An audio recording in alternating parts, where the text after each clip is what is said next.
Le 1er octobre dernier, le gouvernement espagnol a déployé des policiers dans toute la Catalogne pour empêcher la tenue d'un référendum qu'ils jugeaient illégal. Ils ont attaqué et pris d'assaut des bureaux de vote, confisqué des urnes et violemment battu des citoyens. Quel crime ont-ils commis? Celui d'exercer leur droit de vote. Ils demandaient simplement à ce que leur voix soit entendue, dans le calme et la paix. Ils voulaient affirmer démocratiquement leur droit à l'autodétermination. Malgré la répression policière et la fermeture de plusieurs bureaux de vote, près de la moitié des Catalans se sont prononcés et ont donné le mandat au président Puigdemont de proclamer l'indépendance. À plusieurs reprises, le président de la Catalogne a tendu la main à l'Espagne en l'invitant à un dialogue pacifique. Mais c'est par encore plus de répression que Madrid a répondu. Se cachant derrière la Constitution espagnole, le président Mariano Rajoy a dissous le Parlement catalan et l'a mis sous tutelle.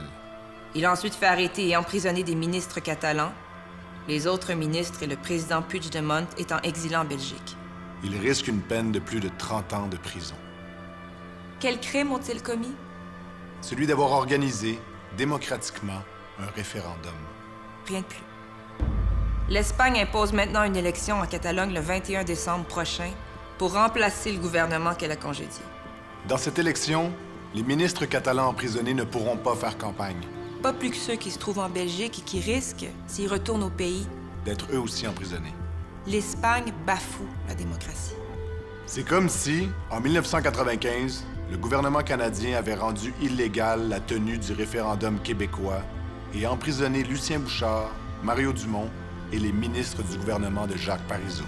Nous assistons à une grave violation des droits de l'homme que tous ceux qui ont à cœur la démocratie devraient dénoncer. L'Assemblée nationale du Québec, par une motion unanime des députés de tous les partis, a dénoncé l'attitude autoritariste et la violence employée par l'Espagne. Il est temps que le Canada en fasse autant. Nous interpellons aujourd'hui les parlementaires du Québec et du Canada afin qu'ils reconnaissent le droit à l'autodétermination du peuple catalan Qu'ils dénoncent les actions antidémocratiques du gouvernement espagnol. et qu'ils exigent formellement la libération des prisonniers politiques catalans. Soyons solidaires des Catalans. Exigeons le respect de la démocratie.